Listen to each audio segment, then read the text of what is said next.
Study IQ IAS, अब तैयारी हुई अफोर्डेबल।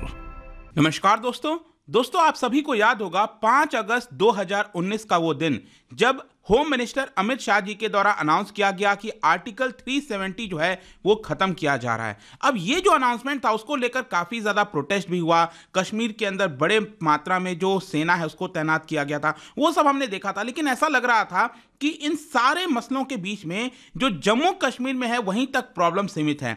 जहां तक लद्दाख की बात है और कारगिल की बात है, ऐसा लग रहा था कि यहां पर जो लोग हैं वो खुश होंगे क्योंकि यहां पर उनको यूटी का दर्जा दे दिया गया है। लेकिन आज 3 साल के बाद लगभग आप कह सकते हैं कि अभी भी प्रॉब्लम्स लद्दाख के अंदर जारी है और वहां पर प्रोटेस्ट हो रहा है। और क्यों हो रहा है ये आप देख सकते हो। Setback for centre, Ladakh leaders से being part of Kashmir was better. तो एग्जैक्टली इस समय लद्दाख में हो क्या रहा है, यहां पर बड़े मात्रा में प्रोटेस्ट हो रहे हैं, उसको दिल्ली तक लाने की बात कही जा रही है। डिमांड क्या है, सेंट्रल गवर्नमेंट का क्या स्टैंड है, ये सारी चीजों पर हम डिटेल से डिस्कशन करेंगे। चलिए आगे बढ़ते हैं, लेकिन उसके पहले ध्यान रखिएगा, अगर आप यूपीएससी प्रीलिम्स का इस साल एग्जाम दे रहे हैं जो कि 28 मई को होने वाला है, उसके लिए एक स्पेसिफिक बैच लॉन्च हो रहा है 14 जनवरी को। अगर आप अपनी सीट यहां पर बुक करना चाहते हैं, जिसके अंदर मैं आपको बता दूं 200+ आवर्स की लाइव क्लासेस कराई जाएगी ताकि आपका जो स्टैटिक और करंट अफेयर्स का इंटीग्रेटेड स्टडी है वो पूरा हो सके। इसके अलावा जो बुक्स हैं वो आपके घर तक भेजे जाएंगे। All India open mock test ले सकते हैं।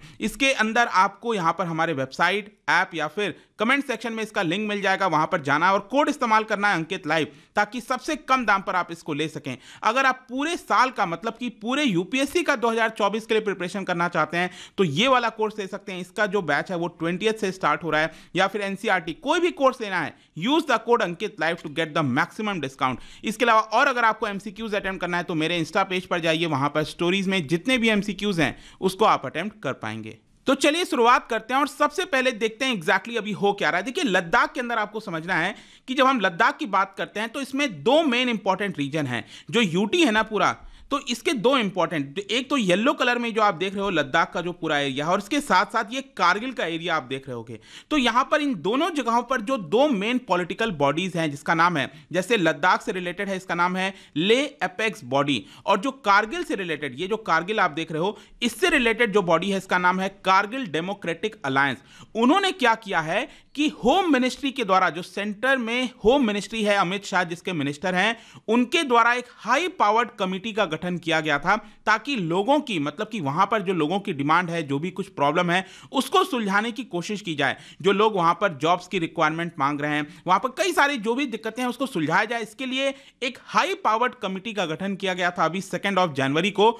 उस कमिटी को इन दोनों बड़ी पॉलिटिकल पार्टीज ने रिजेक्ट कर दिया। जी हां, ये जो दोनों सोशो पॉलिटिकल बॉडीज हैं उन्होंने रिजेक्ट कर दिया है और उनका यह कहना है कि इससे अच्छा तो जब हम जम्मू कश्मीर के साथ थे, जब ये पूरा एक साथ था, हम उन्हीं के साथ बेटर थे, ऐसा उनका मानना है। और ये दोनों पॉलिटिकल बॉडीज ने यहां पर यह कहा है कि जब तक हमारा जो डिमांड है वो नहीं मान लेती केंद्र सरकार, तब तक हम इस पूरे हाई पावर्ड कमिटी का हिस्सा नहीं होंगे। इनके मेन 4 डिमांड्स हैं, मैं आपको आगे वीडियो में बताऊंगा, लेकिन 2 मेन इंपॉर्टेंट डिमांड अभी ध्यान रखिएगा, वो ये है। सबसे पहला है कि वो अब चाहते हैं कि स्टेटहुड हो, मतलब कि लद्दाख का जो पूरा एरिया है उसको स्टेट का दर्जा दिया जाए, सबसे पहला डिमांड है। और दूसरा डिमांड है कि उनको 6th शेड्यूल ऑफ कॉन्स्टिट्यूशन में शामिल किया जाए। इन दोनों चीज को लेकर मैं आपसे चर्चा करूंगा, लेकिन ओवरऑल आप यूं समझिए कि इनके जो लीडर्स हैं, ये जो सोशियो पॉलिटिकल बॉडी है दोनों कारगिल और लद्दाख की, उन दोनों के लीडर्स जो हैं वो ये कह रहे हैं कि केंद्र सरकार हमें फूल कर रही है, उल्लू बना रही है यहां पर हाई पावर्ड कमिटी लाकर। अगर वो इतना ही ज्यादा चिंतित हैं लद्दाख के लोगों को लेकर, तो वो हमारा जो डिमांड है स्टेटहुड का और 6th शेड्यूल में शामिल होने का, उसको मान क्यों नहीं लेते। तो सबसे पहले तो आपके मन में ये क्वेश्चन आएगा कि ये जो एपेक्स बॉडी है वो कब बनी। मैंने आपको बोला ना कि ले एपेक्स बॉडी, देखो ले एपेक्स बॉडी क्या हुआ था, ये 2020 में इसको बनाया गया था। मतलब कि जब ये यूटी बन गया था तब यहां पर इस बॉडी को बनाया गया था और उन्होंने बेसिकली ये कहा कि जो भी डिस्ट्रिक्ट ऑटोनॉमस काउंसिल के इलेक्शंस होंगे, जो भी कुछ थोड़े बहुत लोकल लेवल पर इलेक्शंस हो रहे हैं, हम उसको बॉयकॉट करेंगे। और उसी साल 2020 में ही क्या हुआ कि यहां पर जो कारगिल डेमोक्रेटिक अलायंस है, मतलब कारगिल वाली बॉडी है, तो कारगिल और ले दोनों ने डिसाइड किया 2020 में कि उन लोगों के भलाई के लिए जो भी मुद्दा उठाना है उसके लिए ये लोग दोनों साथ में मिलकर उठाएंगे। और इसीलिए अभी भी क्या हो रहा है कि दोनों लोग साथ आ गए हैं, दोनों पार्टीज जो हैं वो साथ आ चुकी हैं और केंद्र सरकार के खिलाफ यहां पर प्रोटेस्ट कर रही हैं। अब ये क्वेश्चन है कि यहां पर बार बार मैंने आपको बताया हाई पावर्ड कमिटी के बारे में, तो ये कमिटी है क्या एग्जैक्टली जिनको ये बॉडीज ने रिजेक्ट कर दिया है। देखो सबसे पहले मैं आपको बताऊं, अभी 2 जनवरी को मिनिस्ट्री ऑफ होम अफेयर्स ने यहां पर 17 मेंबर की कमिटी बनाई थी, जिसके अंदर इनके मेंबर्स को भी शामिल किया गया था। ये जो ले अपेक्स बॉडी है और जो कारगिल डेमोक्रेटिक अलायंस है, इनके मेंबर्स को भी शामिल किया गया था और इसका मेन मकसद यही था इस कमिटी को बनाने का कि यहां पर जो भी समस्या है लद्दाख के लोगों का उसको सुलझाया जाए। और इसके जो चेयर किया जाएगा इस पूरे कमिटी को, वो चेयर किया जाएगा by minister of state for home. मतलब कि देखो होम मिनिस्टर तो आपके अमित शाह हैं, लेकिन उनसे नीचे जो मिनिस्टर हैं minister of state for home, उनका नाम है नित्यानंद राय। उनके अंडर में ये जो पूरा कमिटी है वो आपका बना दिया गया। अब ये कमिटी को बोला गया कि आप कई सारे मुद्दों पर डिस्कशन कर सकते हैं, जैसे कि वहाँ का जो यूनिक कल्चर है, लैंग्वेज है, उसको कैसे बचा कर रखा जाए, जो वहाँ की जो स्ट्रैटेजिक इंपॉर्टेंस है उसको हम कैसे कंसिडर करें, साथ ही साथ वहाँ के लोगों को एम्प्लॉयमेंट प्रोवाइड करना, वहाँ का जो डेवलपमेंट है वो इंक्लूसिव मैनर में होना चाहिए। आपको याद होगा लद्दाख में जब यहाँ पर यूटी बनाया गया तो कई सारे जगहों से ये मांग आ रही थी कि लद्दाख में, मतलब पूरे भारत में जिस तरह का डेवलपमेंट हो रहा है वो डेवलपमेंट हम लद्दाख में नहीं कर सकते, क्योंकि काफी क्लीन जगह है, एनवायरमेंट से रिलेटेड बहुत सारी इंपॉर्टेंट चीजें हैं, क्योंकि वहां पर अगर हम उस तरह का डेवलपमेंट करेंगे तो वो समस्या खड़ी हो जाएगी। तो ओवरऑल आप यूं समझिए कि 2 जनवरी को ये जो हाई पावर्ड कमिटी बनाया गया वो वहां के लोगों के भलाई के लिए जो भी कुछ करा जाएगा, जो भी कुछ डिस्कशन होगा उसके लिए कमिटी बना दिया गया। लेकिन इस कमिटी को ये दोनों बॉडीज ने, ले एपेक्स बॉडी और जो कारगिल डेमोक्रेटिक अलायंस है, दोनों ने इस बॉडी को यहां पर अभी रिजेक्ट कर दिया है। इनफैक्ट यहां पर थोड़ा सा मैं आपको बैकग्राउंड में भी बताना चाहता हूं कुछ। एक्चुअली 3 साल पहले जब 5 अगस्त 2019 को आर्टिकल 370 को हटाया गया था, तो उसके बाद से लद्दाख के अंदर बहुत सारे जो सिविल सोसाइटी ग्रुप्स हैं वो लगातार डिमांड कर रहे थे कि हमें अपने लद्दाख का जो लैंड है, रिसोर्सेज है और जो एम्प्लॉयमेंट है उन सबको प्रोटेक्ट करके रखना है। उनको कहीं ना कहीं डर था कि बड़े बड़े जो बिजनेसेस आएंगे अब लद्दाख के अंदर, जो बड़े बड़े उद्योगपति आएंगे, उसकी वजह से वहां के लोकल लोगों की जॉब्स जा सकती हैं, एनवायरमेंट को एक बड़ा धक्का लग सकता है। इसीलिए ये पिछले 3 साल से जो डिमांड उठ रही थी ना, उसी को ध्यान में रखते हुए ये पूरी कमिटी जो है हाई पावर्ड कमिटी ये बनाई गई थी। और इनफैक्ट आप देख सकते हो ये पूरा आपको डिमांड दिख रहा होगा यहां पर। 4 मेन डिमांड मैंने आपको बताया ना, 4 मेन डिमांड में से तो पहले मैंने आपको बता दिया कि ये लोग चाहते हैं कि स्टेट का दर्जा मिले, पूरे लद्दाख को स्टेट का दर्जा मिले। फिर दूसरा डिमांड है कि 6th शेड्यूल में डाला जाए, वो मैं आपको आगे बताऊंगा यहां पर कि इससे डालने से होता क्या है। लेकिन फिर तीसरा डिमांड है एडिशनल लोकसभा एंड राज्यसभा और लोकसभा के अंदर एडिशनल सीट्स इनके इंक्लूड किए जाएं। और चौथा है अर्ली रिक्रूटमेंट, मतलब कि जॉब्स वगैरह प्रोवाइड करने को लेकर यहां पर मांग उठ रही। तो 4 मेन डिमांड है, लेकिन इसमें से ये जो 6th शेड्यूल वाला है वो कई लोगों को समझ नहीं आया होगा, तो मैं आपको बता दूं कि 6th शेड्यूल में डालने से क्या होता है, वहां की जो ट्राइबल पॉपुलेशन है, और मैं आपको वैसे बता दूं कि लगभग 80% वहां की जो पॉपुलेशन है लद्दाख के अंदर वो ट्राइबल है।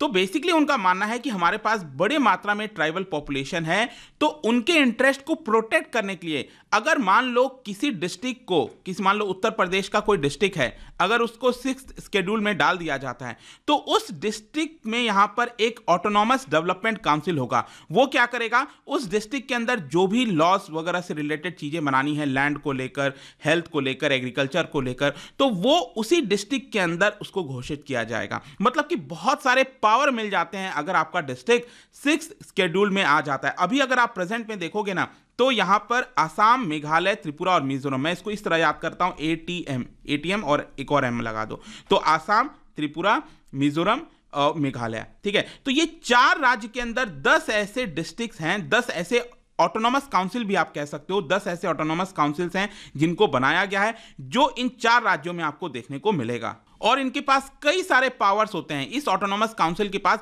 बहुत सारे पावर्स होते हैं, लॉज वगैरह बनाने की बहुत सारी चीजें होती हैं। तो लद्दाख का भी ये डिमांड है कि हम भी चाहते हैं कि हमें भी 6th शेड्यूल में डाला जाए, ठीक है। और लद्दाख में जैसा मैंने बताया कि वहां की जो पूरी आबादी है आप देख सकते हो वो 2.5 लाख से ज्यादा की आपको दिख रही होगी, जिसमें 80% जो है वो पॉपुलेशन ट्राइबल्स की है। इसीलिए लोग बार बार डिमांड कर रहे हैं। अब क्वेश्चन यहां पर यह आता है कि गवर्नमेंट का क्या स्टैंड है, सेंट्रल गवर्नमेंट क्या कह रही है। देखो सेंट्रल गवर्नमेंट ने तो अभी उसके लिए इसको रिजेक्ट कर दिया है। सेंट्रल गवर्नमेंट का कहना है कि हम किसी भी प्रकार का अभी स्पेशल स्टेटस लद्दाख को नहीं दे रहे हैं। उनका बेसिकली ये कहना है कि जो डिमांड है 6th शेड्यूल में डालने का, उसमें 6th शेड्यूल में डालने का डिमांड से मेनली मकसद क्या होता है? मकसद यही होता है कि ओवरऑल जो सोशियो इकोनॉमिक डेवलपमेंट है वहां पर, वहां के लोगों का, वो हो सके। और उसके लिए सेंट्रल गवर्नमेंट डायरेक्टली, क्योंकि वो यूटी है, यूनियन टेरिटरी है, राइट, तो उसके लिए सेंट्रल गवर्नमेंट उसका पूरा देखभाल कर रही है। सेंट्रल गवर्नमेंट अपनी तरफ से जितना भी फंड्स वगैरह चाहिए वहां के लोगों के लिए, वो हम ऑलरेडी प्रोवाइड कर रहे हैं। ऐसा सेंट्रल गवर्नमेंट का स्टैंड है कि अभी हम उसको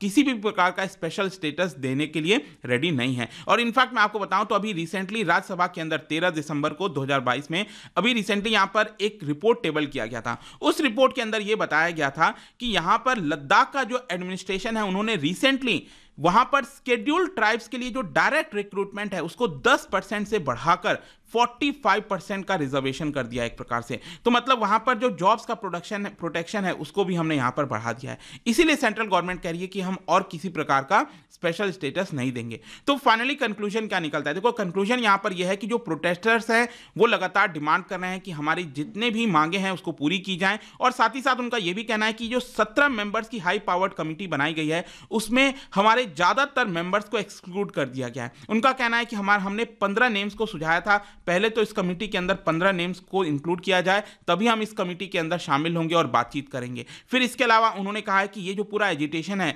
उसको हम और ज्यादा तेजी से बढ़ाएंगे और 15 जनवरी को जम्मू के अंदर पूरा प्रोटेस्ट रैली निकलेगा। अगर हमारी मांगे नहीं पूरी की गई तो हम दिल्ली आएंगे और फरवरी के 3rd वीक में जंतर मंतर में भी प्रोटेस्ट करेंगे। तो देखते हैं दोस्तों इसको लेकर क्या होता है। बट आई होप कि जो पूरा मुद्दा था वो आपको डिटेल से समझ में आ गया होगा और दोनों तरफ जो भी कुछ है वो मैंने आपको बता दिया। जाने से पहले एक इंटरेस्टिंग क्वेश्चन, क्या बता सकते हो कि which among the following does not come under 5th schedule? जैसे 6th शेड्यूल है वैसे ही 5th शेड्यूल है। आपको बताना है कि कौन सा राज्य 5th शेड्यूल एरियाज में नहीं आता है। तो इसका जो राइट आंसर आप सबको पता है, मेरे इंस्टाग्राम पर तो मिलेगा ही, वहां पर अगर आप नहीं हो कोई बात नहीं, टेलीग्राम से भी ले सकते हैं इसका सही उत्तर। मैं कई सारे जो MCQs हैं वो यहां पर स्टोरीज में डालता रहता हूं। बाकी अगर आपको PDF चाहिए तो टेलीग्राम पर आइए, अलग अलग सोशल मीडिया पर आप जुड़ पाओगे। और जैसा मैंने बताया था, यूपीएससी की अगर आप तैयारी कर रहे हो, प्रीलिम्स की तैयारी कर रहे हो, then use the code Ankit live ताकि आपको यहां पर मैक्सिमम डिस्काउंट मिले। कोई भी कोर्स लेना है, use this code and you will get the maximum discount. जल्दी से अपने सीट्स को बुक कर सकते हैं। होप कि वीडियो आपको पसंद आया होगा।